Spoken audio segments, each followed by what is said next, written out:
₹1000 ടിക്കറ്റിൽ ഒരു വീട്. സെക്കൻഡ് എന്ന് പറയുന്നത് പ്രൈസ് എന്ന് പറയുന്നത് ജിംനി, മാരുതിയുടെ ജിംനി. മൂന്നാമതൊരു ബുള്ളറ്റ്. പിന്നെ അത് കഴിഞ്ഞാൽ ഗോൾഡ് കോയിൻ ആയിരുന്നെന്നാണ് ഓർമ്മ. നമ്മളിത് അധികം പരിശോധിച്ചില്ല, വേണ്ടാന്നൊരു വിഷയം തീരുമാനിച്ചതുകൊണ്ട്. അപ്പോൾ ആളുകൾ ഇത് ധാരാളമായി വാങ്ങിക്കൂട്ടി.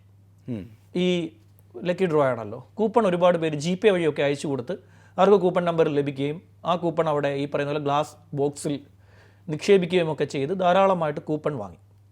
ഇതിന് ശേഷമാണ് ഇതിൻ്റെ നറുക്കെടുപ്പ് നടക്കുന്നത്. നാസറിൻ്റെ ആവശ്യപ്രകാരം പാണ്ടിക്കാട് കുഞ്ഞനാണ് ആദ്യത്തെ നറുക്കെടുക്കുന്നത്. ആദ്യത്തെ നറുക്കെടുക്കുന്നതിന് മുമ്പായി, അതായത് ഇതിൽ ആദ്യം ചെയ്യേണ്ട ഒരു സാധനം എന്ന് വെച്ച് കഴിഞ്ഞാൽ, ഇത് ഫെയർ ആയിട്ട് കാണിക്കണം എന്നുണ്ടെങ്കിൽ ആ ലൈവിൽ ഇത് ബോക്സ് ആണെന്ന് വെക്കുക, ഈ ബോക്സ് പൂർണ്ണമായും ക്ലോസ് ചെയ്യുക. അതെ, ക്ലോസ് ചെയ്ത് കുലുക്കുക. അങ്ങനെയാണ് എൻ്റെ രീതി. ഇതിന് ശേഷം ഇത് മറിക്കുക. അതായത് ഈ ബോക്സിൻ്റെ 4 വശങ്ങളും ആളുകളെ കാണിക്കണം. 4 ഭാഗവും കാണിക്കണം. അതാണ് ഇതിൻ്റെ മെയിനായിട്ട് ചെയ്യേണ്ട ഒരു പരിപാടി. അതായത് ടോപ്പ് അടിഭാഗം 2, സൈഡ് ഭാഗം 1, ഇവിടെ 1, 4 അല്ല 6 വരും. ആളുകൾ പറയടാ കണക്കറിയത്തില്ല. അതെ അതെ അതെ. അപ്പോൾ ഇത്രയും ഭാഗങ്ങളും കാട്ടിക്കൊടുത്തിട്ട് വേണം ഇത് ചെയ്യേണ്ടത്.